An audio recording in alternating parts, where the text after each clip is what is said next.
الفاتحة.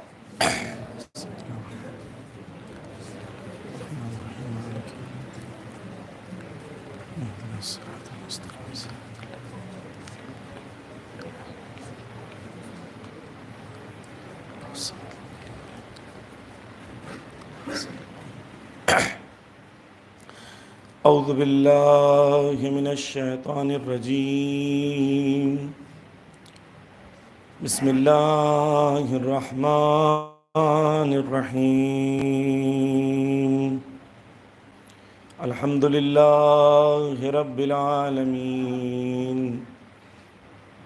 الصلاة والسلام على أشرف الأنبياء والمرسلين وخاتم النبيين بالقاسم محمد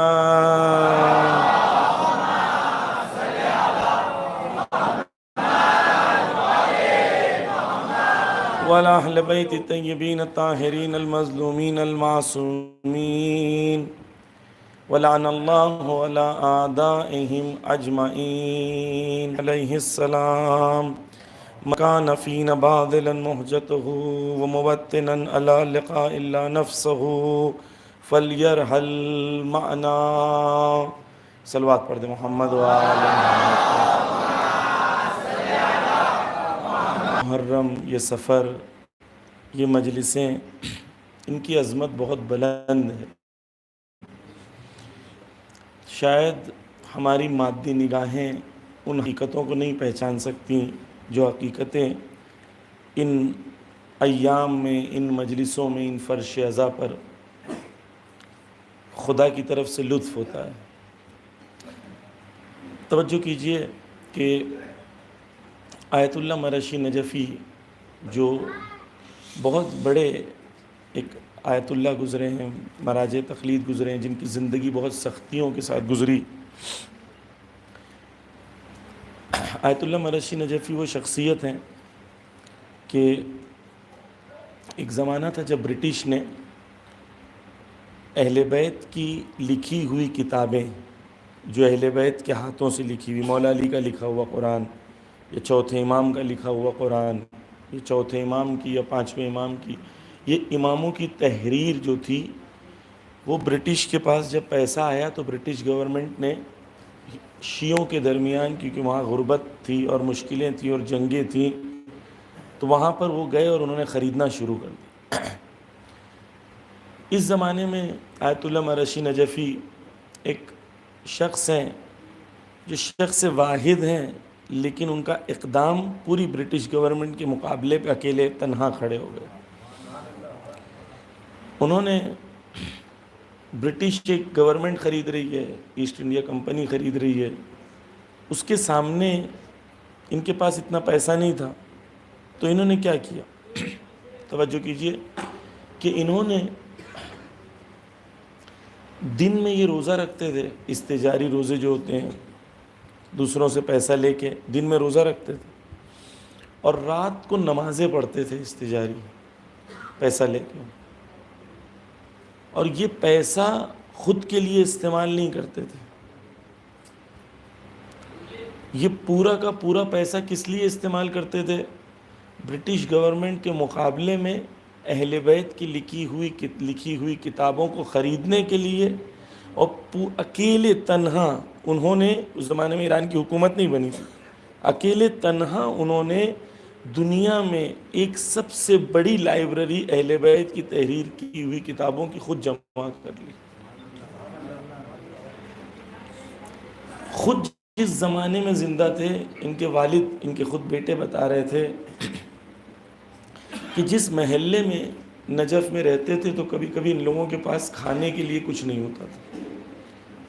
ایک طرف سے وہ اتنی مہنگی کتابیں خرید رہے ہیں، دوسری طرف سے خود کھانے کے لیے پیسے نہیں ہوتے تھے. تو جب خود کھانے کے لیے پیسے نہیں ہوتے تھے تو بتاتے ہیں کہ رات کی تاریکی میں جاتے تھے، اور نجف میں لوگ جب پھل کھا کے پھینک دیتے تھے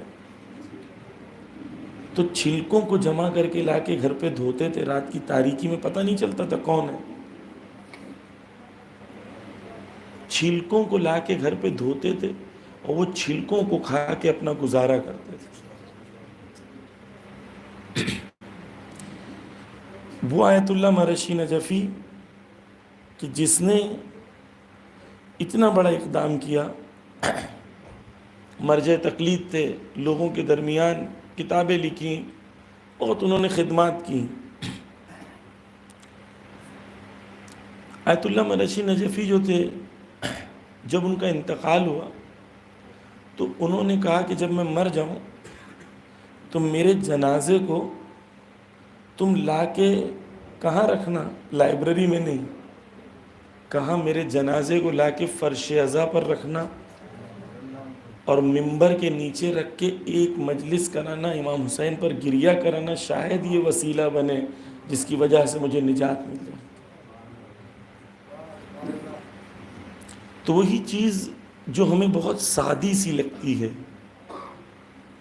جن کی الہی نگاہیں ہیں وہ دیکھ پاتی ہیں کہ ان میں عظمت کیا ہے. توجہ کیجئے، ایک بار چوتھے امام، امام زین العابدین علیہ السلام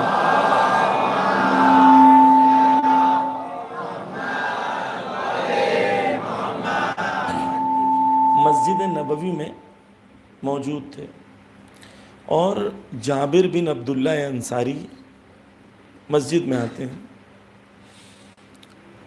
امام جابر کو بلاتے ہیں، جابر میرے پاس آؤ. وہ جاتے ہیں امام کے پاس تو امام ان سے پوچھتے ہیں، جابر تم مسجد میں آئے تو تم نے کیا کیا تھا؟ جابر کہتے ہیں، مولا میں باہر سے آیا تھا، گرمی بہت تھی، جیسے ہی میں مسجد میں داخل ہوا تو بہت گرمی کی وجہ سے مجھے پیاس لگی. تو مسجد میں داخل ہونے کے بعد میں نے ایک گلاس پانی لیا اور جب پانی میں نے لیا تو مجھے امام حسین علیہ السلام کی پیاس یاد آئی اور میں نے کہا السلام علیک یا ابا عبداللہ. صرف میں نے یہ کہا. جابر کو امام سجاد کہتے ہیں، جانتے ہو جابر جب تم نے یہ جملہ اپنی زبان سے ادا کیا تو آسمان سے اتنے فرشتوں کا نزول ہوا مسجد نبوی میں کہ میرے سجدہ کرنے کے لیے جگہ باقی نہ رہی.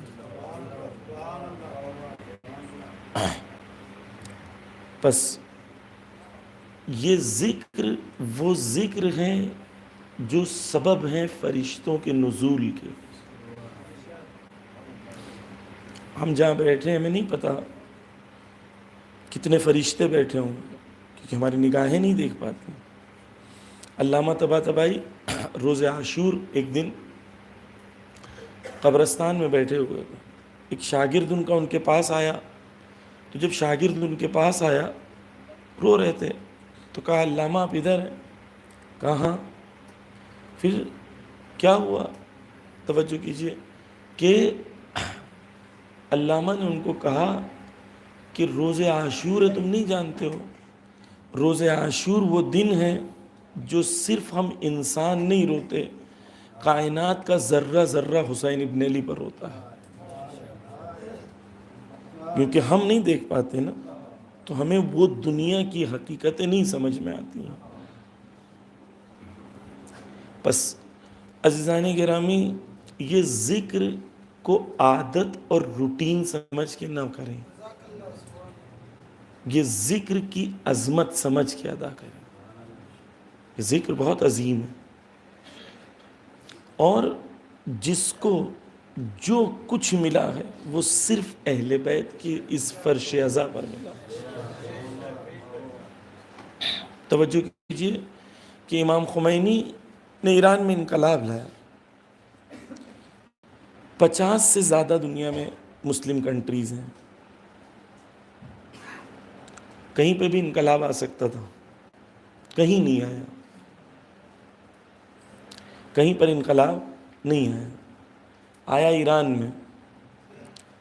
امام خمینی سے پوچھا گیا بتاؤ آپ کے پاس کون سا رمز ہے، کون سا ایسا پاسورڈ ہے، کون سی ایسی چیز ہے جس کی وجہ سے انقلاب لایا؟ امام خمینی نے کہا کہ ماں ہر چداری میں سید الشہداء داری، ہمارے پاس جو کچھ ہے وہ سید الشہداء کی برکت کی وجہ سے. تو بس ایران کا انقلاب اور سید الشہداء کی عظمت یہ دونوں ایک دوسرے کے مقابلے میں نہیں ہیں، ایک عطا کرنے والا ہے اور ایک عطا لینے والا ہے۔ حسین نے عطا کی، خمینی نے عطا کو قبول کیا۔ بس توجہ کیجئے، بس اگر ہم دیکھتے ہیں عزیزان گرامی کہ امام حسین علیہ السلام کی محبت امام خمینی کو انقلاب دے سکتی ہے۔ آیت اللہ بہجت، توجہ کیجئے گا، آیت اللہ بہجت کہتے ہیں، آپ جانتے ہیں کہ جتنے بھی مستحب عمل ہیں، جتنے بھی مستحب عمل ہیں، ان میں میرے نزدیک سب سے افضل عمل امام حسین علیہ السلام پر گریہ کرنا۔ یہ کون کہہ رہا ہے؟ آیت اللہ بہجت۔ پھر یہ آگے جا کے کہتے ہیں شاید نماز شب سے بھی زیادہ افضل۔ یہ کون بول رہا ہے؟ وہ شخص بول رہا ہے جس کی پوری زندگی نمازوں میں گزری، جو نمازوں کی نماد ہے۔ وہ بھی یہ کہہ رہا ہے کہ تم جانتے ہو کہ ہمارے پاس جو کچھ ہے وہ کس کی وجہ سے ہے؟ وہ یہی غم، یہی فرش عزا۔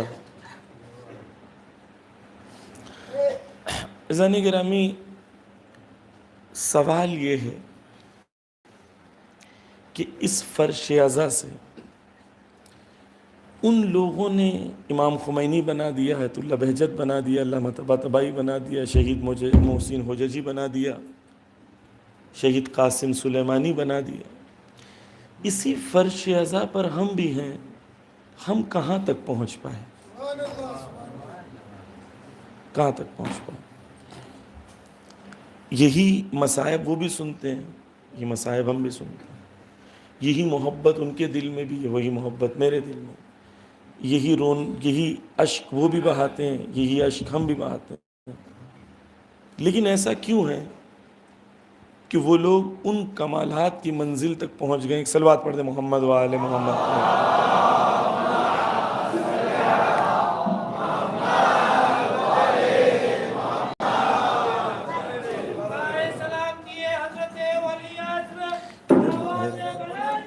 اس کو ادھر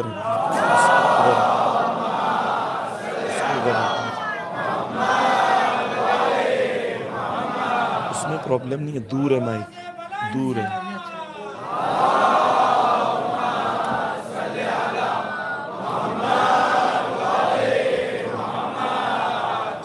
اس کے اوپر مائک میرے منہ سے نزدیک ہے۔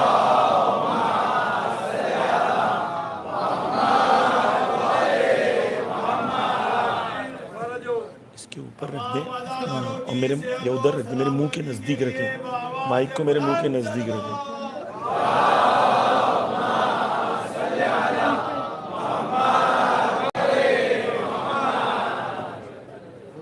کوئی بات نہیں، نزدیک کریں، نزدیک کریں۔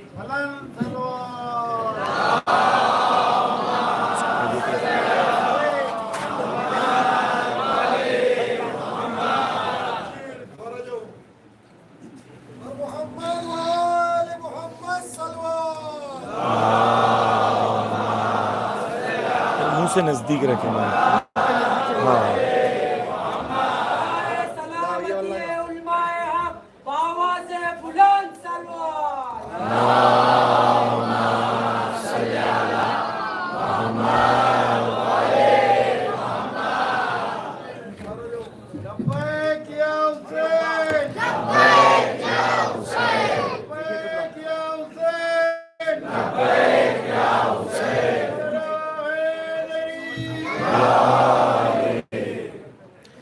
ایک صلوات پھر پڑھ دیں محمد و آل محمد پر۔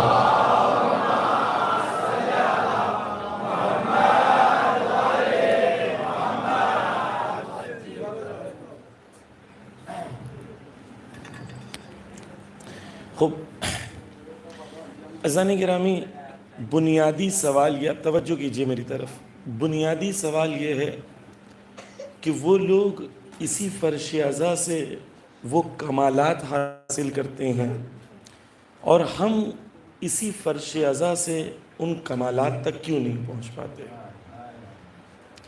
کیونکہ ہمیں ان فرش ازاں کو، اس فرش ازاں کو وسیلہ بنانا ہے وہی کمالات کو حاصل کرنے کے لیے، تاکہ ہم بھی وہی راستے پہ چلیں جو راستے پہ وہ چلے تھے، اور اسی منزل تک پہنچیں جس منزل تک وہ پہنچے یا وہ مجھے پہنچانا چاہتے ہیں۔ یہ اصل بنیادی چیز ہے جس کی طرف ہمیں توجہ کرنے کی ضرورت ہے۔ عزیزان گرامی، توجہ کیجیے کہ 8ویں امام رضا علیہ السلام ایک حدیث میں فرماتے ہیں،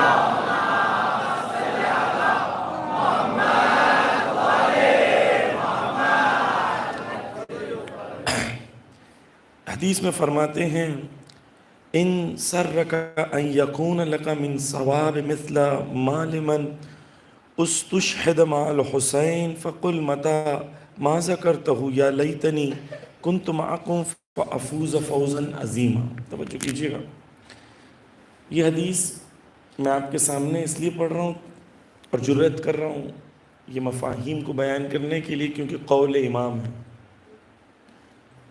امام کہتے ہیں کہ جب بھی تم میرے جد کا ذکر سنو، جب بھی امام حسین علیہ السلام کا ذکر سنو تو تم کیا کہو، یا لیتنا کنت معکم یا لیتنی کنت معکم فافوز فوزا عظیما۔ جب بھی میرا ذکر سنو تو اس چیز کو کہو، یعنی کیا؟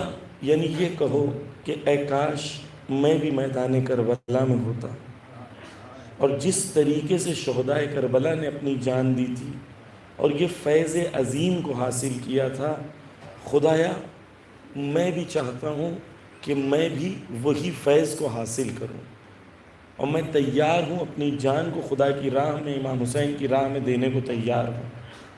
یہ کہو ہر بات، اگر عربی نہیں آتی ہے تو اردو میں کہو، خدایا میں بھی امام حسین کی راہ پر قربان ہونا چاہتا ہوں اور وہی فیض عظیم کو حاصل کرنا چاہتا ہوں، یا لیتنی کنت معکم فافوز فوزا عظیما۔ امام کہتے ہیں جب کوئی شخص یہ جملہ کہتا ہے، خدا اس کے لیے وہ ثواب لکھتا ہے جو ثواب شہدائے کربلا کا ثواب۔ ممکن ہے خدا کون سا ثواب لکھے گا؟ وہی جو شہدائے کربلا کو ادا کی۔ مولانا یہ کیسے ممکن ہے؟ توجہ کیجیے، امام حسین کے لیے رسول نے کہا کہ امام حسین ان الحسین مصباح الہدی، حسین ہدایت کے چراغ ہیں۔ حسین ہدایت کے چراغ صرف روز عاشور تک ہیں یا تا قیامت تک ہیں؟ حسین اگر ہدایت کے چراغ تا قیامت تک ہیں تو اگر حسین اس زمانے میں ایک حر کی ہدایت کر کے اپنے خیمے میں داخل کر سکتے ہیں تو آج کے زمانے میں بھی لاکھوں حروں کو اپنے خیمے میں داخل کر سکتے ہیں۔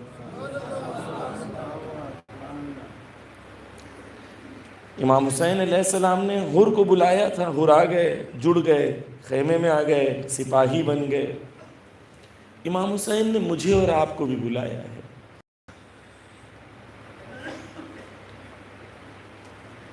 امام حسین نہ زمان امام حسین کے لیے قید ہے نہ مکان قید ہے۔ توجہ کیجئے کہ جابر بن عبداللہ انصاری بزرگ صحابی ہیں امام کے، کئی اماموں کو جابر نے دیکھا۔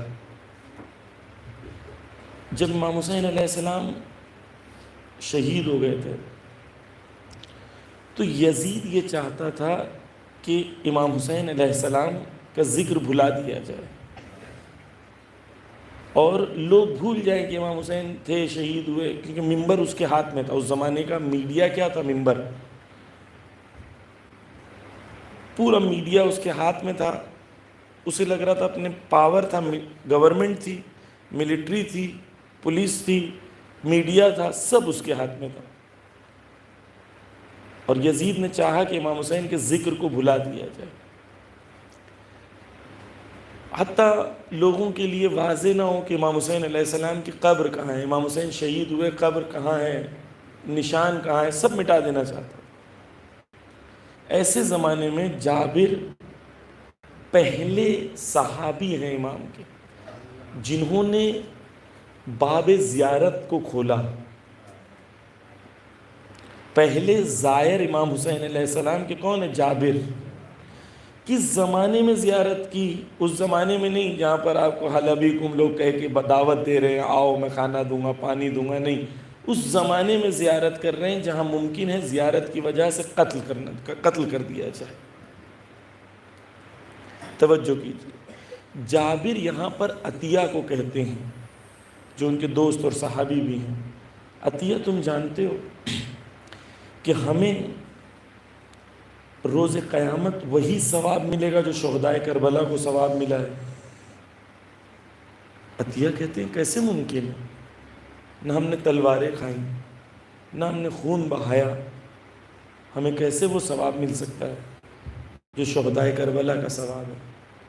تو وہ کہتے ہیں کیا تم نے رسول کی حدیث نہیں سنی جس کے اندر رسول نے فرمایا کہ کوئی شخص اگر دل سے ارادہ کرے کوئی عمل کو انجام دینے کا، لیکن مجبوری کی وجہ سے وہ عمل کو انجام نہ دے سکے، تو خدا اس کے لیے وہی ثواب لکھتا ہے جو عمل کرنے والے کا ثواب ہے۔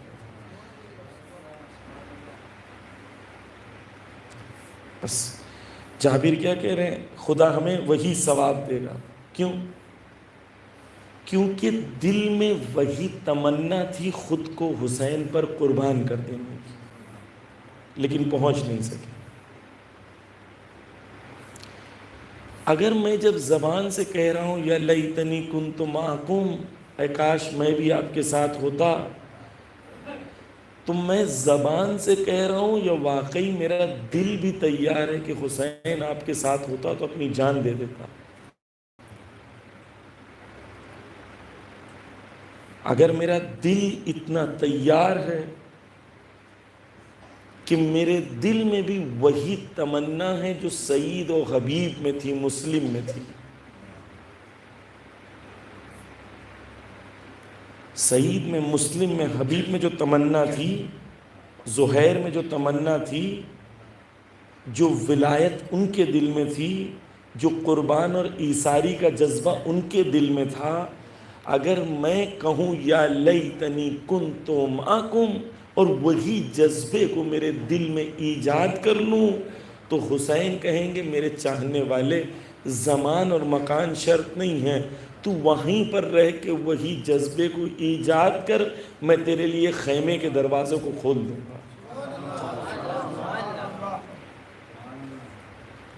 لیکن سوال یہ ہے کہ کیا میں نے اپنی نفس کو اتنا تیار کیا ہے کہ میں حسین ابن علی کو کہہ سکوں یا لیتنی کنت معکم؟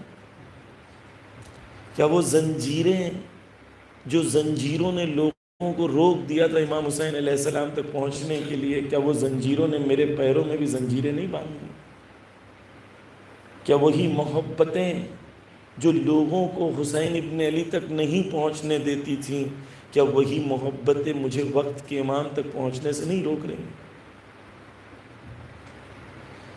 بس عزیزان گرامی توجہ کیجئے کہ عطا میں کمی نہیں ہے، اور عطا میں نہ زمان کی قید ہے نہ مکان کی قید ہے۔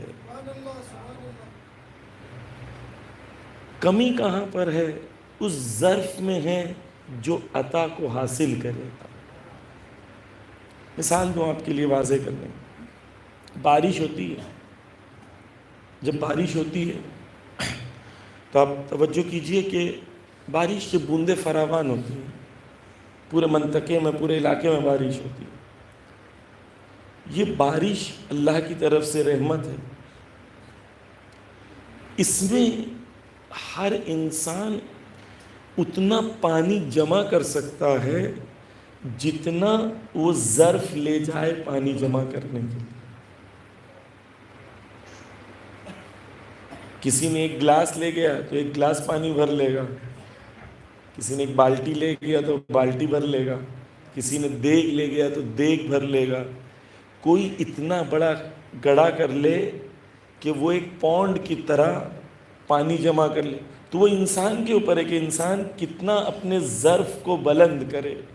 نور حسین وہ عظیم نور ہے کہ جس میں کمی نہیں ہے، بس ہمیں اپنی نفسوں کو پوچھنا ہے کہ ہم کتنا اپنی نفسوں کو تیار کر سکتے ہیں نور حسین سے فائدہ لینے کے لیے۔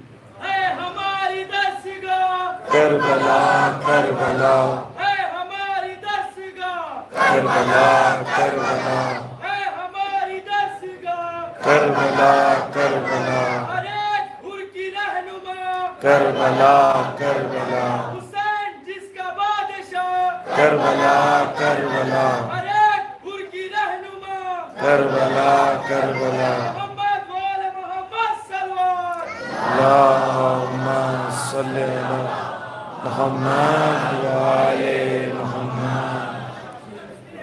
عزیزان گرامی توجہ کیجیے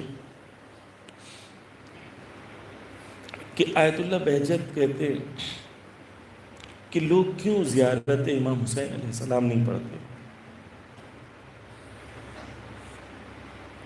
میں جو بات آپ کے سامنے ابھی تک پیش کرنا چاہ رہا ہوں اسی کا تسلسل ہے کہ یہ ممکن ہے کہ میں اس زمانے میں رہتے ہوئے، زمانے غیبت میں رہتے ہوئے، کربلا سے اتنا دور ہونے کے باوجود بھی امام علیہ السلام کا سپاہی بن سکتا ہوں۔ یہ ممکن ہے۔ اس امکان کے لیے کیا چیزوں کی ضرورت ہے؟ مجھے وہ شرائط کو اپنے اندر ایجاد کرنا ہے۔ مثال کے طور پر ایک مثال دوں کہ ایک آگ ہے، آگ میں جلانے کی قوت ہے نا،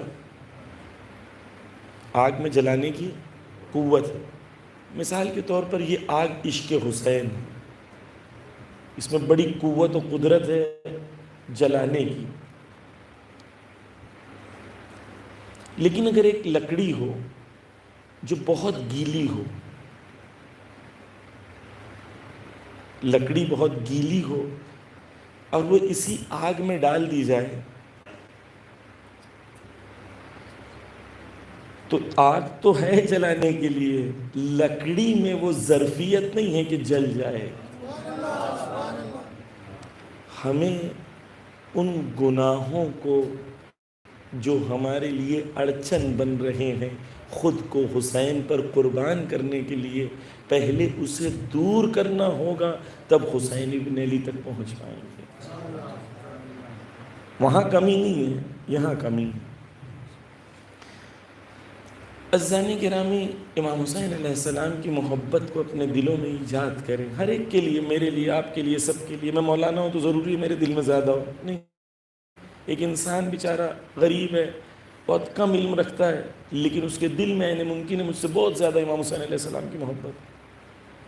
ایک واقعہ ہے کہ ایک شخص غریب تھا، وہ چرواہا تھا۔ وہ جب چرواہا تھا، ایک عالم دین وہاں سے گزر رہے تھے، تو عالم دین کو اس شخص نے دیکھا، سلام کیا، کہا کہاں جا رہے ہو؟ کہا کربلا جا رہے ہو۔ کہتے کربلا زیارت کے لیے جا رہے ہو؟ کہا ہاں۔ پھر یہ چرواہا پوچھتا ہے، بتاؤ کیا آپ زیارت پڑھتے ہو؟ تو امام کو ہم لوگ جب سلام بھیجتے ہیں تو آپ کا جواب آتا ہے؟ آپ سلام بھیجتے ہو تو جواب آتا ہے؟ تو یہ کہتے ہیں کیوں؟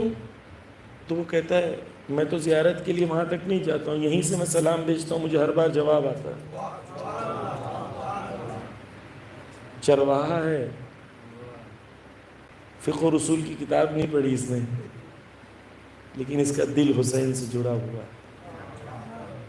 فقہ و رسول کی اہمیت ہے، میں اس کی وہ نہیں کر رہا، لیکن ممکن ہے کہ ایک انسان بہت دور رہے لیکن اس کا دل حسین سے بہت قریب رہے، اور یہ بھی ممکن ہے کہ بہت قریب کربلا میں بیٹھا ہو لیکن دل اس کا پراپرٹی اور بزنس میں لگا ہو۔ دونوں ممکن ہیں۔ یہ شخص کھڑا ہوتا ہے، سلام کرتا ہے، وہاں سے جواب آتا ہے. کیوں؟ توجہ کیجیے. ہم یہ مانتے ہیں، ہمارا عقیدہ ہے کہ امام حسین زندہ ہے. یہ مجلس کا نقطہ نہیں ہے، یہ ہمارا عقیدہ ہونا چاہیے. اس لیے جب ہم زیارت پڑھتے ہیں تو اذن قبول میں ہم پڑھتے ہیں یسمعون کلامی یردون سلامی و یرون مقامی. آپ لوگ وہ لوگ ہیں. کون ہیں وہ لوگ ہیں جب ہم سلام کرتے ہیں تو ہمارے سلام کا جواب دیتے ہیں. ہم جو بولتے ہیں آپ ہماری آواز کو سنتے ہو.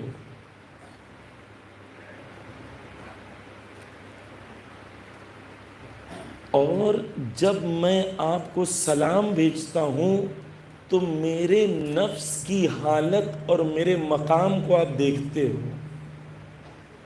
کبھی میں نے ایسی زیارت پڑھی کہ جس میں میری توجہ ایسی ہو کہ امام زندہ ہے، مجھے دیکھ رہے ہیں. میں چاہتا ہوں کہ میں جو کہہ رہا ہوں امام میری بات سنے، کیونکہ وہ زندہ ہے. میں گمت اور ایک زری کی طرف صرف زیارت نہیں پڑھ رہا ہوں، ایک زندہ امام کی طرف زیارت پڑھ رہا ہوں. وہ جو مجھے دیکھ سکتا ہے، وہ جو میرے کلام کو سن سکتا ہے. آیت اللہ بہجت کہتے ہیں کہ لوگ جو ہیں کیوں امام حسین علیہ السلام کا ذکر نہیں کرتے، کیوں تسبیح نہیں کرتے، کیوں زیارت عاشورہ نہیں پڑھتے. کہتے ہیں حدیث ہے امام کی کہ نہیں جانتے کہ امام حسین کی زیارت پڑھنا ایسے ہے جیسے خدا کو عرش پر، خدا کی آپ نے عرش پہ زیارت کی ہو. امام حسین کی زیارت کرنا ایسا ہے. زیارت عاشورہ کے سلسلے میں عزیزان گرامی عظیم زیارت ہے. زیارت عاشورہ حقیقت میں کیا ہے؟ حدیث قدسی. خدا نے زیارت عاشورہ جبرائیل کے ذریعے سے اماموں تک پہنچایا ہے. پورا تسلسل خدا تک جاتا ہے. ذکر اللہ کا ہے زیارت عاشورہ. قاضی طباطبائی جو امام خمینی کے استاد، آیت اللہ بہجت کے استاد، جتنے بھی عرفاء ہیں سب کی پچھلے 100-150 سال میں روٹس کس کی طرف جاتی ہے؟ 100 سال میں قاضی طباطبائی کی طرف. نجف جاتے ہیں تو ان کی قبر پہ ضرور جائیے گا زیارت کے لیے. بہت بزرگ شخصیت. قاضی طباطبائی جو امام خمینی اور علامہ طباطبائی اور آیت اللہ بہجت اور ان بڑے بڑے بزرگان کے جو ہیں استاد ہیں، جب وہ اس دنیا سے گزرے تو ان کے بیٹے کے یا شاگرد کے خواب میں آئے تو پوچھا کہ بتاؤ اس دنیا کے اندر کوئی ایسا عمل ہے کہ تم اگر کرتے، دنیا میں پلٹ آتے تو تم زیادہ کرتے. قاضی طباطبائی وہ شخصیت ہیں کہ ان کے شاگرد کہتے ہیں جب وہ اللہ اکبر کہتے تھے تو جس گھر میں ہوتے تھے وہاں کے در اور دیوار جواب میں اللہ اکبر کہتے تھے. یہ معصوم نہیں، معصوم کا درجہ تو اس سے بہت بلند ہے. وہ قاضی طباطبائی، وہ قاضی طباطبائی کہتے ہیں کہ اگر مجھے دنیا میں موقع ملے تو میں پلٹ کے آؤں. جو زیارت عاشورہ میں دن میں ایک بار پڑھتا تھا، میری تمنا ہے کہ میں کاش اسے زیادہ پڑھتا تو اس کا اثر مجھے اس دنیا میں پتہ چلتا کہ کتنا اثر تھا.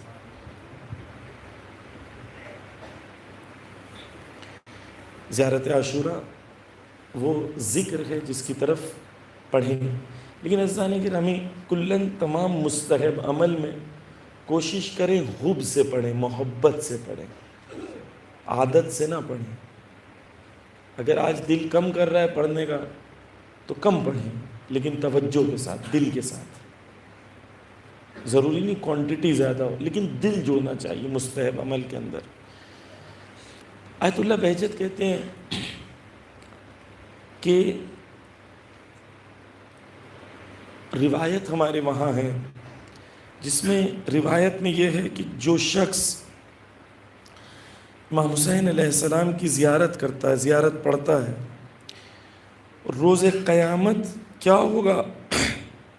روز قیامت جب وہ اٹھے گا تو وہ ایسا اٹھے گا جیسا اس کے جسم کے اوپر خون لگا ہوا ہے.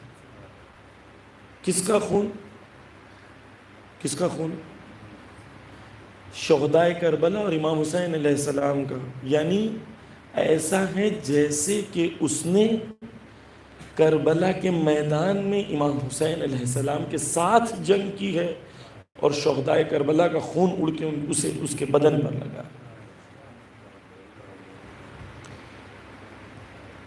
عزیزانی گرامی، آیت اللہ بہجت ائمہ ہمیں چیز کہنا چاہتے ہیں.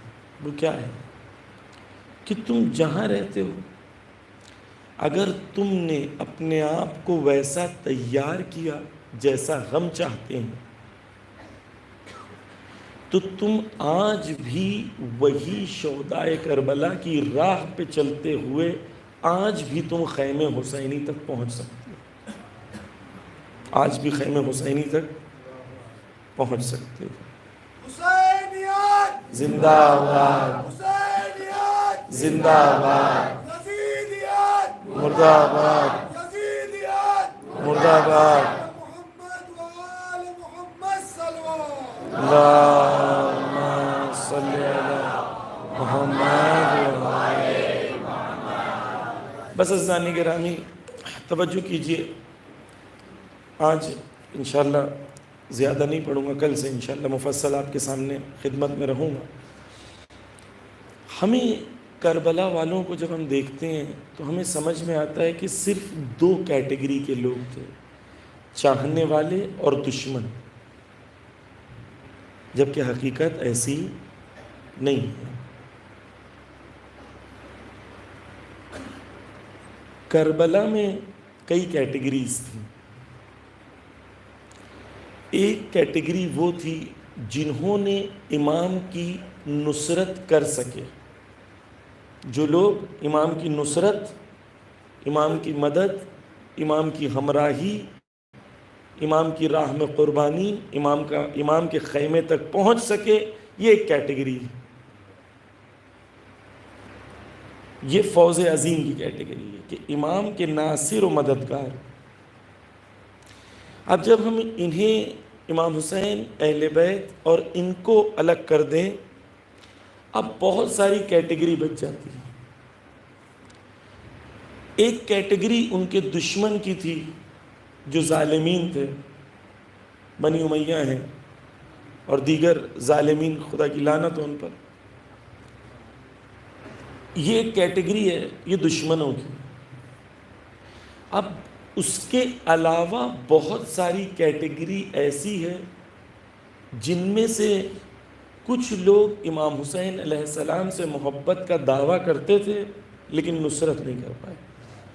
کچھ لوگ ایسے تھے جنہیں فرق نہیں پڑتا تھا کہ انہیں امام حسین ان کے پیچھے نماز پڑھنی ہو یا عبید اللہ ابن زیاد کے پیچھے نماز پڑھنی ہو، انہیں اپنی نماز پڑھنی ہو. لا تعلق لوگ تھے. کچھ ایسے تھے جو محبت کا دعویٰ کرتے تھے لیکن آخری لمحے پر آ کر پھسل گئے. میں نے خود کو اپنے آپ سے ایک سوال کرنا ہے کہ میں نے خود کو اپنے آپ کو کون سے کیٹیگری میں آج تک پایا ہے. ان لوگوں میں جو فوز عظیم تک پہنچ گئے، جو امام حسین کے خیمے تک پہنچ گئے، جو ناصر و یاور و مددگار بن گئے، یا ان لوگوں پر جن کو ہم یہ کہیں گے کہ نصرت نہیں کر سکے. آپ مجھے بتائیں جو لوگ نصرت نہیں کر سکے وہ کامیاب ہے یا کامیاب نہیں ہے؟ بتائیں نصرت نہیں کر سکتے وہ لوگ کامیاب ہے یا کامیاب نہیں ہے نا. اب میں اپنے آپ سے سوال کروں، میں نصرت کر پا رہا ہوں یا نہیں کر پا رہا ہوں؟ میں امام کا ناصر و مددگار بن پا رہا ہوں یا نہیں بن پا رہا ہوں؟ اگر میں امام کا ناصر و مددگار نہیں بن پا رہا ہوں، وہ بھی مددگار نہیں بن پا رہے تھے، وہ کامیاب نہیں تھے، تو میں کیسے کامیاب ہو سکتا ہوں؟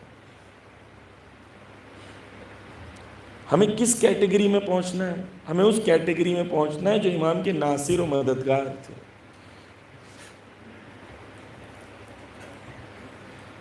ہم لوگوں کے اکثر کہا جاتا ہے کہ جب بھی ہم بات کرتے ہیں اہل بیت کی اور اصحاب کی تو ہم کہتے ہیں ہم کہاں اور وہ کہاں، یہ کہتے ہیں نا، ہم کہاں اور وہ کہاں۔ لیکن جب جنت کی بات آتی ہے تو ہم کیا کہتے ہیں؟ وہ جہاں وہاں۔ دنیا میں ہم لوگ کہتے ہیں ہم کہاں اور وہ کہاں، جنت کی بات آتی ہے تو وہ جہاں ہم وہاں۔ یہ کیسے ممکن ہے کہ راستے الگ ہوں لیکن منزل ایک ہو؟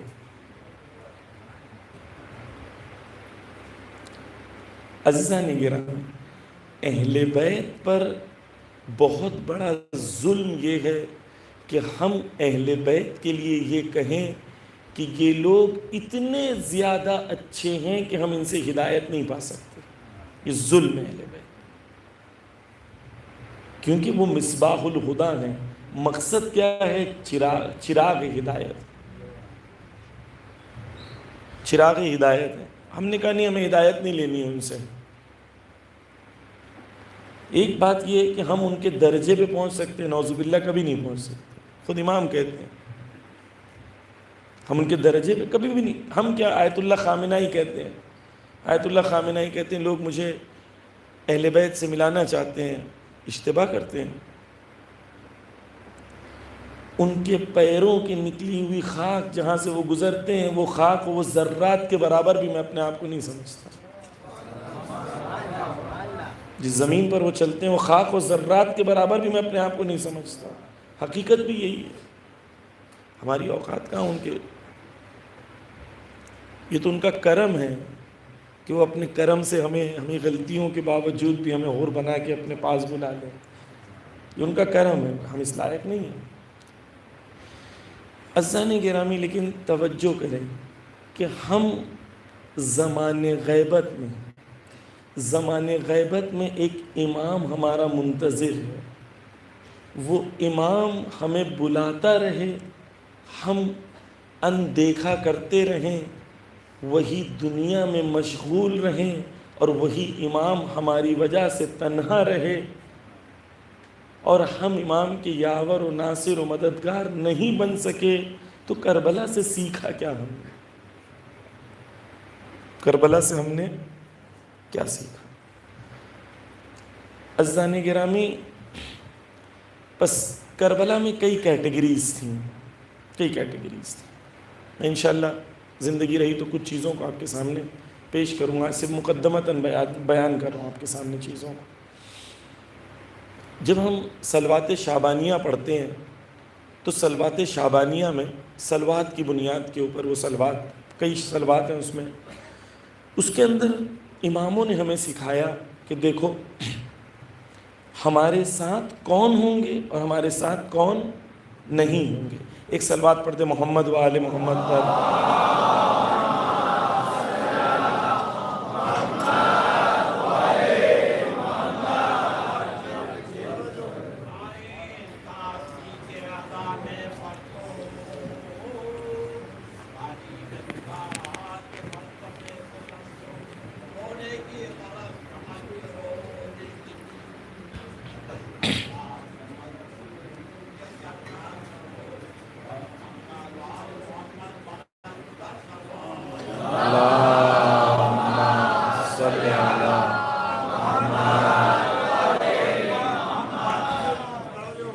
عزیزان گرامی توجہ کیجئے گا، ہم زیارت شعبانیہ جس کی بہت تاکید ہے کہ ماہ شعبان میں یہ زیارت پڑھی جائے، خود امام خمینی رضوان اللہ تعالیٰ بہت تاکید کرتے ہیں کہ صلوات شعبانیہ کو نماز ظہرین کے بعد شعبان میں ضرور پڑھیے۔ چھوٹی سی زیارت، چھوٹی سی دعا، چل 5 منٹ لگے آپ کو، میکزیمم 5 سے 8 منٹ، بہت زیادہ لگے۔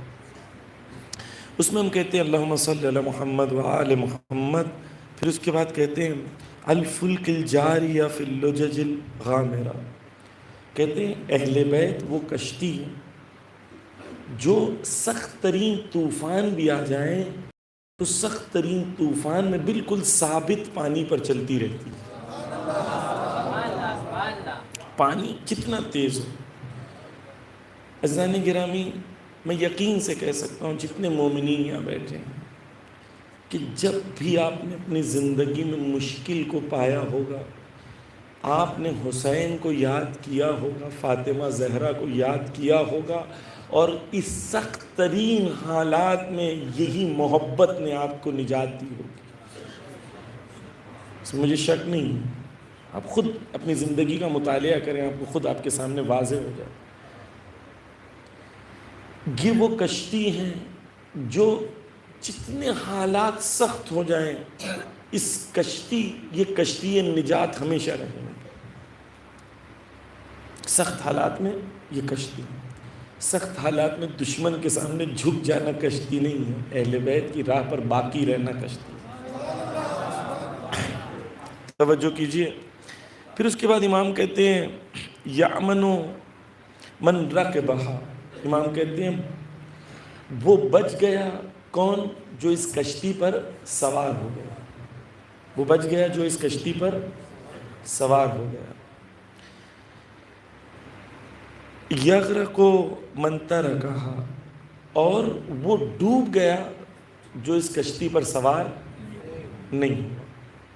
بس دو کیٹیگری ہو، وہ لوگ جو کشتی پہ سوار ہوں گے اور وہ لوگ جو کشتی پہ سوار نہیں ہوں گے. اچھا، جو کشتی پہ سوار نہیں ہوگا باہر بیٹھے بیٹھے سوچے گا یا اللہ میرا دل بہت تھا کشتی پہ سوار ہونا، مجھے بھی کشتی پہ سوار ہونا چاہیے. یہ کشتی پہ سوار ہو جائے گا، بچ جائے گا.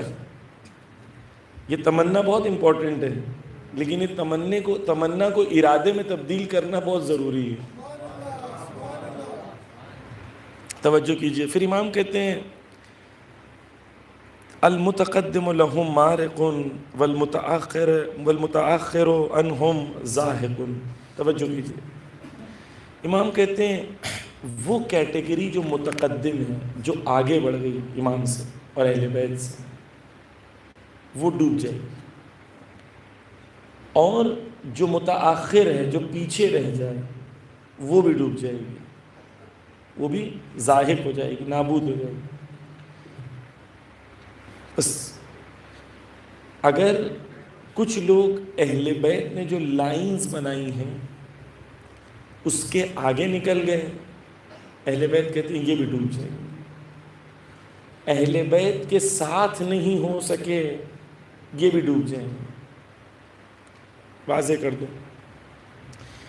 سب سے پہلے وہ لوگ جو اہل بیت سے آگے نکل گئے، وہ لوگ کون ہیں؟ وہ لوگ وہ ہیں جو حق مولا علی کی ولایت کا تھا، لیکن ان لوگوں نے خلافت پر آ کر بیٹھ گئے. وہ لوگ تھے حق غصب کیا، اہل بیت کے حق سے وہ لائن سے آگے بڑھ گئے.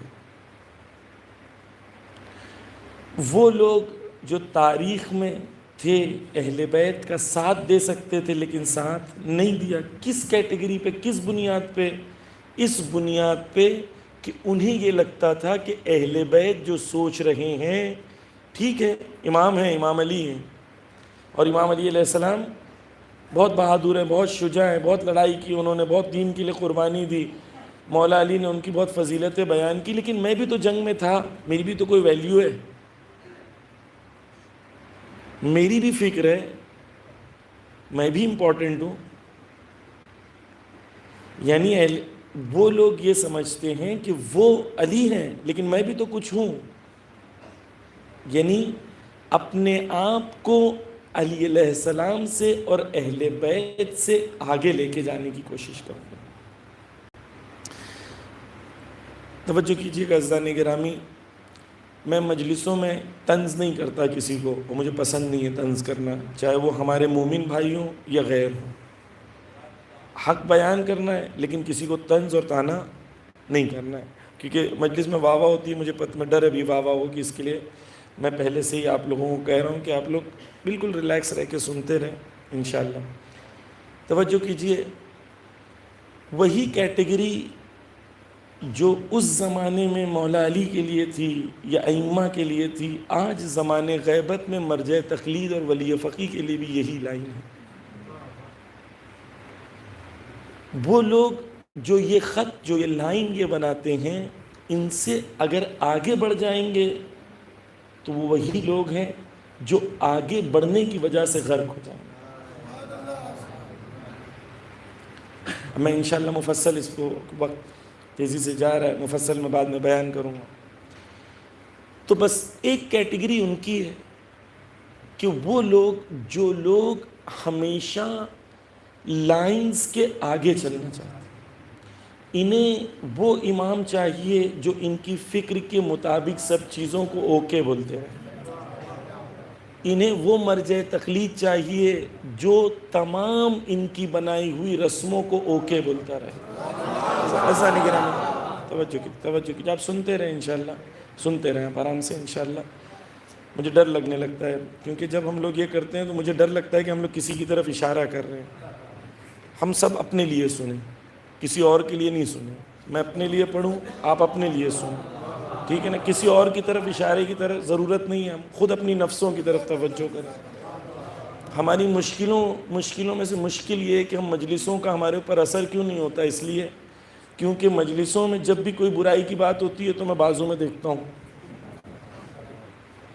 مولانا نے اس کے لیے پڑھے، عبدال بھائی کے لیے. اور جب بھی کوئی نیکی کی بات ہوتی ہے تو میں اپنے اندر ڈھونڈتا ہوں میں کتنا اچھا ہوں. تو اس لیے کوئی نصیحت کا اثر ہوتا ہی نہیں ہے کیونکہ نصیحت میرے لیے مولانا نے کی نہیں. اور جو اچھائی بیان کی وہ مجھے لینا ہی نہیں ہے کیونکہ میرے پہ آلریڈی میرے اندر وہ موجود ہے. تو میں سیکھوں گا کیا؟ کچھ بھی نہیں، زیرو.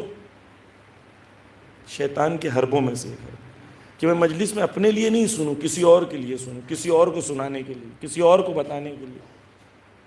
ہم لوگ اپنے لیے سنیں. ہر انسان جو ہے، میں خود بھی اپنے آپ سے سوال کروں، کیا میں ہمیشہ تقلید نے جو باؤنڈری بنائی ہے، ولی فقیہ نے جو باؤنڈری بنائی ہے، اس کے اندر رہتا ہوں یا باہر جاتا ہوں؟ وہ کہتے ہیں نامحرم سے نہ ملو، وہ کہتے ہیں نامحرم سے چیٹنگ نہ کرو، وہ کہتے ہیں حرام ویڈیوز نہ دیکھو، وہ کہتے ہیں علم حاصل کرو، وہ کہتے ہیں وقت ضائع نہ کرو، وہ کہتے ہیں محنت کرو، آلسی نہ بنو، وہ کہتے ہیں اپنے دن کو منظم کرو، وہ کہتے ہیں سونے اور اٹھنے کا ٹائم معین کرو، خاندان کے ساتھ نیکیاں کرو، رشتہ داروں کے ساتھ نیکیاں کرو، رشتہ داروں سے رشتے ترک نہ کرو، بیوی سے محبت سے پیش آؤ، بچوں سے رحمت سے پیش آؤ. یہ سب لائنز ہم فالو کرتے ہیں، یہ اس لائنز کو تو آگے بڑھ جاتے ہیں. اپنی طرف توجہ کریں گے تو ہم انشاءاللہ کچھ چیز مجلسوں سے حاصل کریں.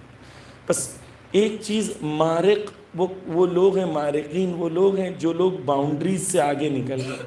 طلحہ اور زبیر وہ کیٹیگری ہیں تاریخ میں کہ ایک زمانے میں یہ لوگ وہ لوگ تھے کہ مولا علی علیہ السلام کے زمانے کے اندر مولا علی کے سب سے کانفیڈینشیل لوگوں میں سے ایک کانفیڈینشیل لوگ تھے. سب سے کانفیڈینشیل لوگوں میں سے. مولا علی پر جب حملہ ہوتا ہے سب سے پہلے دفاع کرنے میں، تلوار نکالنے میں ان لوگ آگے ہوتے ہیں. لیکن جب تک یہ لگتا ہے کہ علی کے پاس گورنرشپ مل جائے گی، جب تک علی کے ساتھ تھے، وگرنہ علی سے آگے نکل گئے. بس ایک کیٹیگری جو ڈوب جائیں گے ان کی کون ہے؟ وہ یہ ہے جو لوگ اہل بیت نے جو لائن بنائی ہے اس سے آگے بڑھنے کی کوشش کریں. کل میں ایک جگہ گیا تھا، دوبارہ میں طنز نہیں کر رہا ہوں، میں سمجھانا چاہ رہا ہوں. وہاں مجھ سے سوال کر رہے تھے کچھ مومنین، کہہ رہے تھے آیت اللہ سیستانی، آیت اللہ خامنہئی کی فتووں میں فرق ہوگا تو کیا کرنا چاہیے مولانا؟ میں نے کہا بتاؤ کتنے فتووں میں فرق ہے، کتنے فتووں میں فرق ہے بتاؤ. میں نے ان سے کہا کہ تمہیں باقی فتووں سے کوئی لینا دینا نہیں ہے، صرف ایک فتوے میں تم کو انٹرسٹ ہے، صرف ایک فتوے میں تم کو انٹرسٹ ہے، جس فتوے کے جواب کے تحت تم ہدایت کے لیے نہیں آئے ہو، اختلاف کے لیے آئے ہو. توجہ کیجیے عزیزان کرام، توجہ کیجیے. اختلاف کرنے کے لیے سوال کیا جا رہا ہے. سوال اس لیے نہیں کیا جا رہا ہے کیونکہ ہدایت پانی ہے. یہ لوگ وہ لوگ ہیں عزیزان گرامی، توجہ کیجیے، انہوں نے اپنے لیے طے کر لیا ہے کہ ہمیں کیا کرنا ہے، اور پھر اپنی رسم کے مطابق شریعت کو تلاش کرتے ہیں. پہلے رسم طے کر لی ہے، اب شریعت کو تلاش کرتے ہیں جو رسم کو میچ کرے، جبکہ ہونا برعکس چاہیے۔ ہمارے لیے شریعت معین ہونی چاہیے اور ہمیں ان رسموں کو کرنی چاہیے جو شریعت کے حدود کے اندر آتی ہیں۔ بالکل واضح سی بات ہے عزیزان گرامی۔ بس ہمیں وہ لائنز جو اہل بیت نے بنائی ہیں، اب میں جاہل آدمی ہوں، میں نے 50 سال پڑھائی تو نہیں کی ہے، میں مجتہد تو نہیں ہوں، مرجع تقلید تو نہیں ہوں، مجھے کیسے پتہ چلے کہ اہل بیت نے کیا لائنز بنائی ہیں؟ تو مجھے ضرورت ہے ایک مرجع تقلید کی، ایک ولی فقیہ کی، جو مجھے بتائے کہ بھائی اہل بیت نے زمانے غیبت میں تمہارے لیے کیا لائنز بنائی ہیں، ہے نا؟ وہ بتائیں گے ہمیں کہ کیا لائنز بنائی ہیں، اور ان لائنز پہ بس مجھے اس لائن سے آگے نہیں بڑھنا ہے۔ ایک کیٹیگری یہ ہے، تو ہمیشہ توجہ کیجئے گا کہ ہمیشہ اپنے آپ سے یہ سوال کریں کہ وہ لائن جو اہل بیت نے اور زمانے غیبت میں مرجع تقلید اور ولی فقیہ بناتے ہیں، میں اس لائن کے اندر ہوں، کہیں کراس تو نہیں کر رہا ہوں۔ ہم جب تہران جاتے ہیں زیارت کے لیے، شاہ عبد الحسنی کی زیارت کرتے ہیں، یہ وہ شخصیت ہیں، توجہ کیجئے گا خصوصاً جوان، کہ وہ شخصیت ہیں کہ ایک شخص امام کے پاس آتا ہے، کہتا امام اس سے پوچھتے کہاں سے آئے ہو؟ کہتا خراسان سے یا رے سے۔ تو امام کہتے ہیں کہ تم اتنا دور سفر کر کے کیوں آئے ہو؟ وہاں پر ہمارا نمائندہ ہے، اس کے پاس جاؤ، وہ وہی جواب دے گا جو ہم جواب دیں گے۔ امام اس سے کہہ رہے ہیں اتنا دور مت آؤ، میرے مکان کی مشکل نہیں ہوگی، زمان کی مشکل نہیں ہوگی، نظام اگر فالو کرو گے تو ہدایت پاتے رہو گے۔ توجہ کیجیے عزیزان گرامی، یہی شاہ عبد الحسنی جو ہیں، یہ کون ہیں؟ یہ امام کے پاس جاتے ہیں اور اپنے زانو ادب سے امام کے سامنے بیٹھتے ہیں اور امام کو کہتے ہیں کہ امام، میں اپنے عقیدے کو آپ کے سامنے بیان کرنا چاہتا ہوں، آپ میرے عقیدے کو چیک کرو کہ میرا عقیدہ صحیح ہے یا غلط۔ کون ہے یہ؟ وہ ہیں جن کو امام بول رہے ہیں کہ یہ جو فتویٰ دیں گے، یہ جو حکم دیں گے ویسے ہی جیسا میں دوں گا۔ وہ بھی امام کے سامنے آ کے چیک کرانا چاہتا ہے کہ میرا عقیدہ جو آپ کے لیے صحیح ہے یا غلط ہے۔ ہماری مشکل کیا ہے؟ ہم نے پہلے سے عقیدہ بنا دیا ہے اور مولانا کو چیک کرتے ہیں کہ میرا مولانا اس عقیدے کے مطابق ہے یا نہیں۔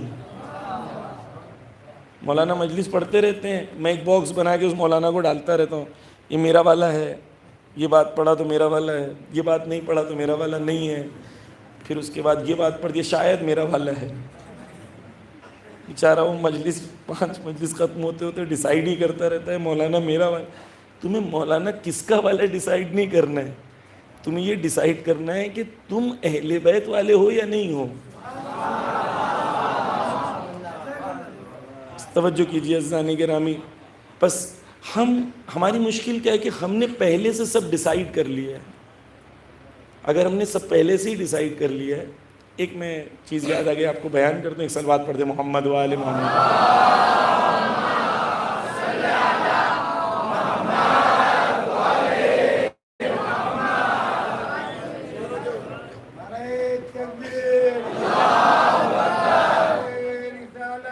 یا رسول اللہ،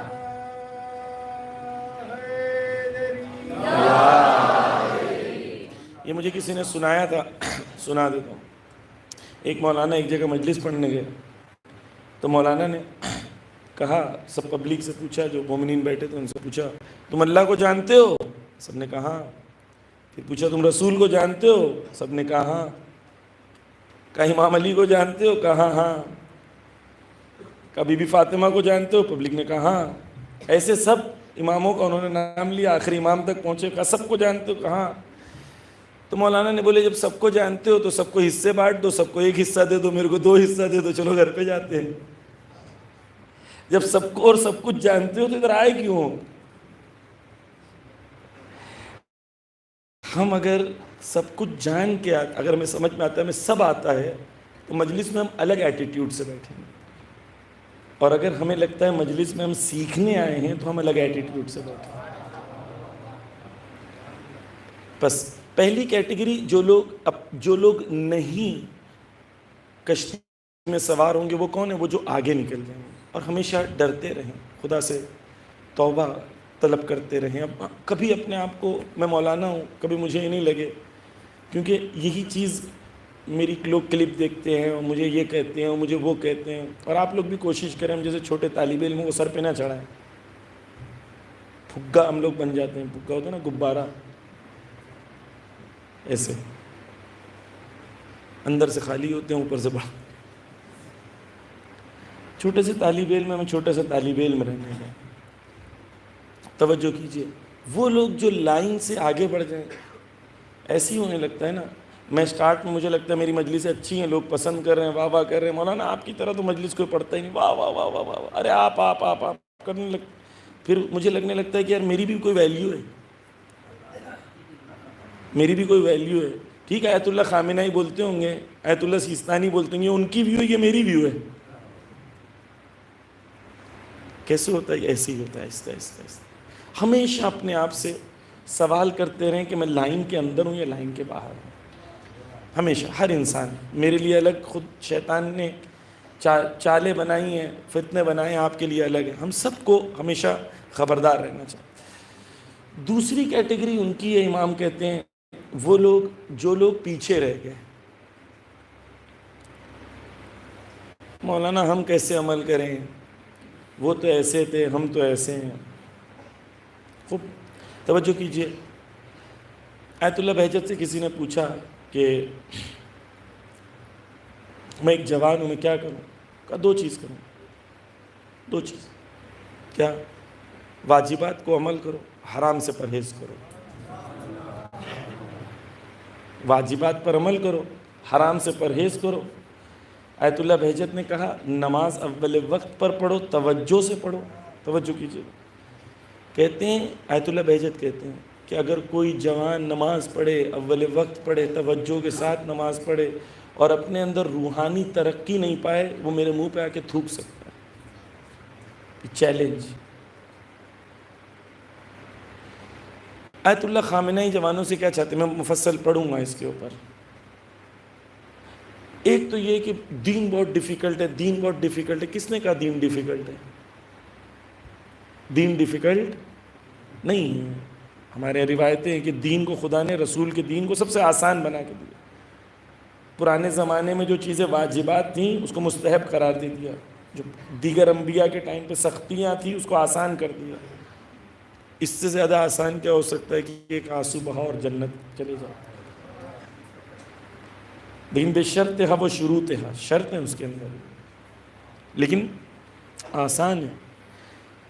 وہ ایک جوان کے لیے جو دین پر عمل کرنا چاہتا ہے وہ دین کو آسانی سے اگر اس نے نفس کو تیار کیا تو کر سکتا ہے. تو یہ کہنا کہ دین بہت ڈیفیکلٹ ہے اور بہانہ بنا لینا یہ صحیح نہیں ہے. پس عزیزان گرامی، اگر ہم پیچھے رہ جائیں گے کشتی میں تو کیا ہوگا؟ ڈوب جائیں گے. ہمارے ذہنوں میں پتہ نہیں کسی طریقے سے یہ ہے کہ ہم پیچھے بھی رہ جائیں گے تو بھی بچ جائیں گے، پیچھے رہیں گے تو ڈوب جائیں گے. بس ہمیں تیسری کیٹیگری کی طرف جانا ہے. آج کی آخری بات انشاءاللہ وہ کیا ہے؟ وہ امام کہتے ہیں اللازم لہم لاحق. امام کہتے ہیں بچے گا کون؟ جو لازم ہوگا، لازم و ملزوم، جو امام سے جڑ جائے، جو کشتی میں چلا جائے. توجہ کیجیے گا. اہل بیت کا اور ہمارا رشتہ کیسا ہونا چاہیے؟ امام کہہ رہے ہیں یہاں پہ لازم و ملزوم کا ہونا چاہیے. لازم و ملزوم یعنی کیا؟ مثال کے طور پر یہ ہمارے بھائی بیٹھے، کیا نام آپ کا؟ نواز بھائی. نواز بھائی ادھر بیٹھے ہیں. میں نے نواز بھائی کو کہا کہ مجھے پانی دے، تو نواز بھائی نے گلاس اٹھایا اور مجھے گلاس دیا. میں نے نواز بھائی کو کہا مجھے پانی دیں، لیکن انہوں نے مجھے کیا دیا؟ گلاس. کہا پانی اور گلاس کا رشتہ کون سا ہے؟ لازم و ملزوم کا رشتہ ہے. مثال کے طور پر میں نے آپ سے کہا چائے لے کے آئیں، تو آپ نے کیا کیا؟ کپ لے کے آ گئے. میں آپ سے کہوں گا بھائی کپ کیوں لے کے آئے ہو؟ میں نے کہا چائے لے کے آؤ. تو آپ کہیں گے مولانا چائے لازم ہے، کپ ملزوم ہے. آپ چائے کو بغیر کپ کے تصور نہیں کر سکتے. میں ہاتھ کی ہتھیلی میں تھوڑی نہ لاؤں گا چائے. لازم اور ملزوم سمجھ میں ہے؟ اہل بیت کہتے ہیں کہ تم ہمارے ساتھ ایسا رشتہ رکھو کہ ہم تمہارے لیے لازم و ملزوم کا رشتہ ہو. یعنی ہم جہاں ہیں تصور آپ کا یہ ہونا چاہیے کہ آپ بھی وہیں ہوں گے، آپ ہمارے اطراف میں ہی ہوں گے. یہ لازم و ملزوم کا رشتہ. بچے گا کون؟ وہ جو سوار ہوگا. سوار کون ہوگا؟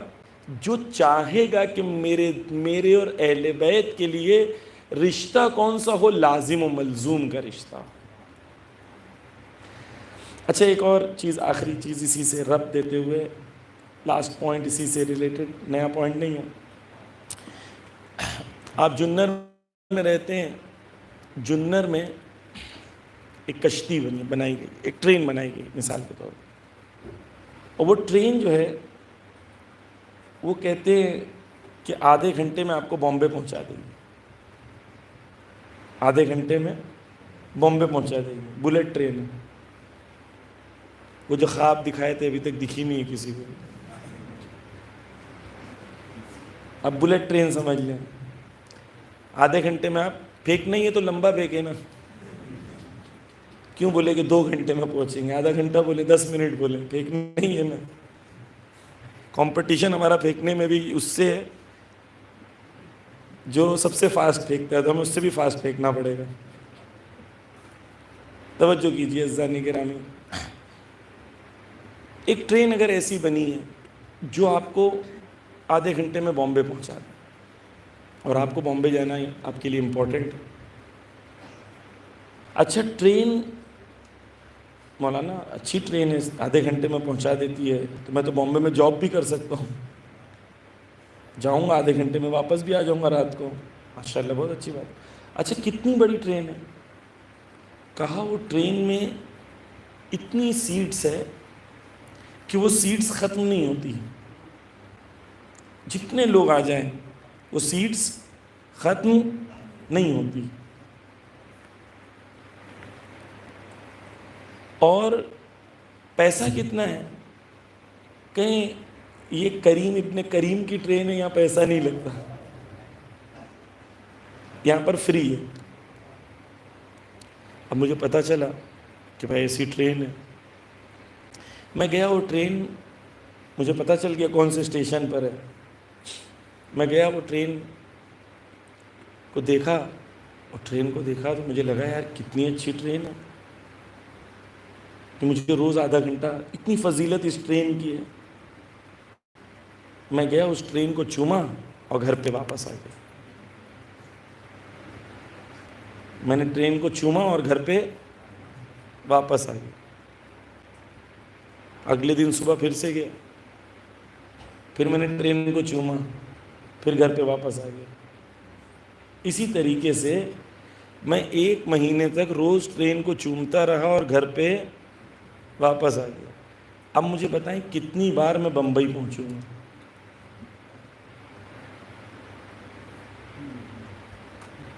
جب میں ٹرین کو چوم رہا تھا، ٹرین مجھ سے بول رہی تھی چومو، اچھی بات ہے، چومنا بری بات نہیں ہے، لیکن میں دروازہ کھول رہا ہوں، ٹرین میں داخل تو ہو جاؤ.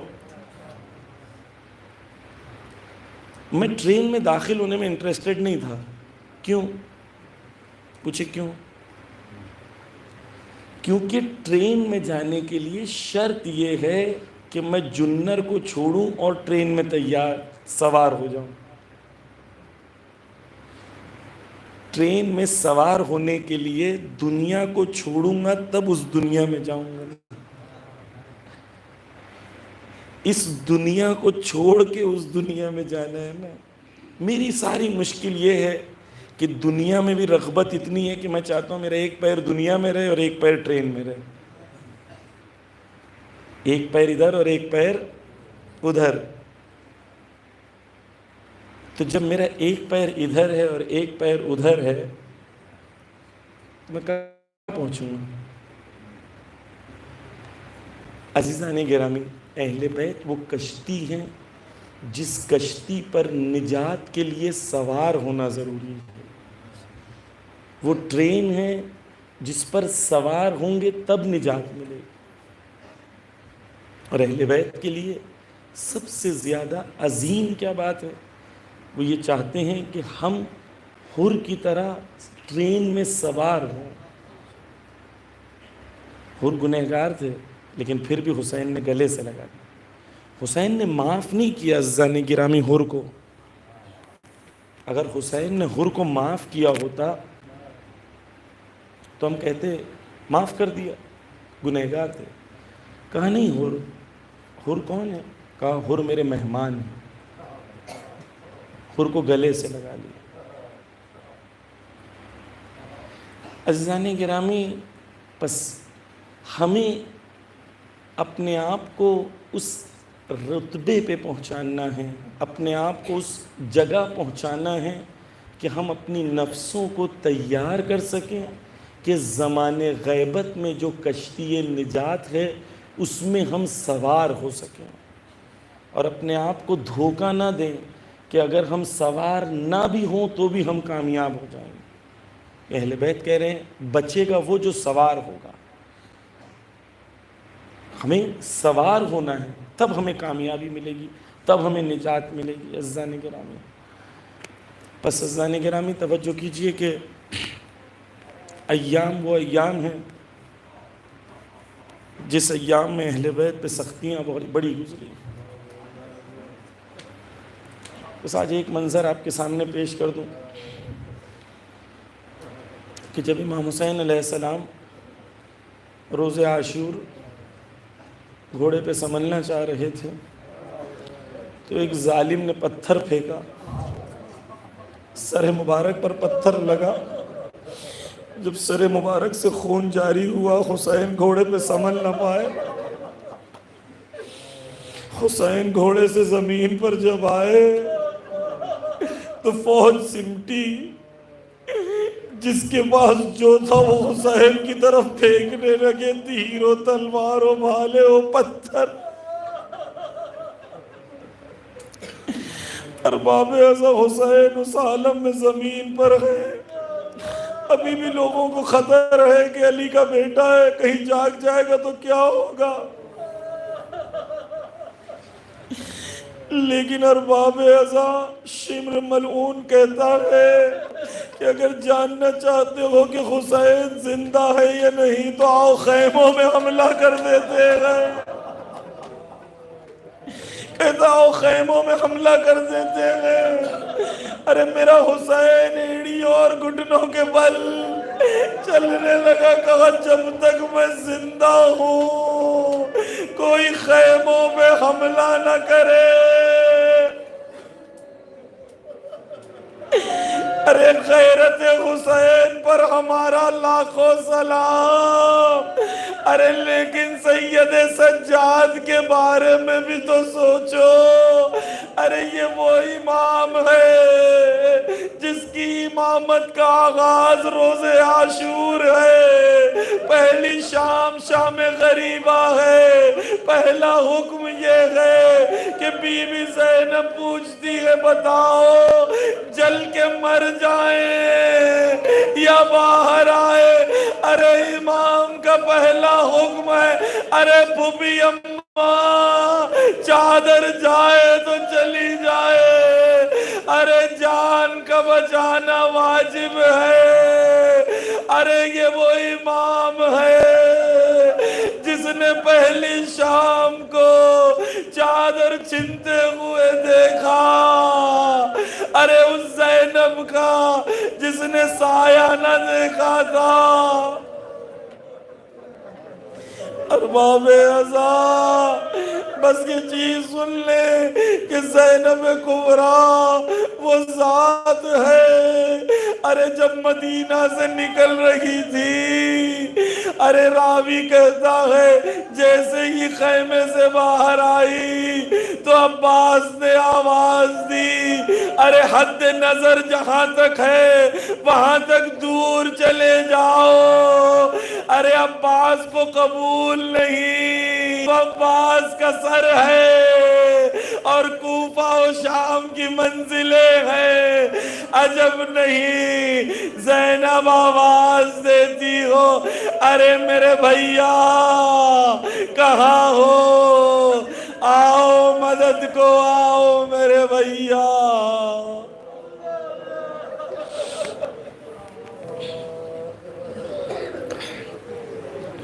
اللہ لعنت اللہ علی القوم الظالمین۔ یا اللہ بحق محمد و آل محمد ہماری اس حقیر سی عبادت کو تیری بارگاہ میں قبول فرما۔ یا اللہ راہ حسین کو سمجھنے کی اور اس راہ پر چلنے کی توفیق عنایت فرما۔ یا اللہ ہمارے جوانوں کو علم حاصل کرنے کی توفیق عنایت فرما۔ یا اللہ زمان غیبت میں نائب امام حضرت آیت اللہ خامنائی، حضرت آیت اللہ سیستانی کی حفاظت فرما۔ یا اللہ ان کے دشمنوں کو نیست و نابود کر دے۔ آل محمد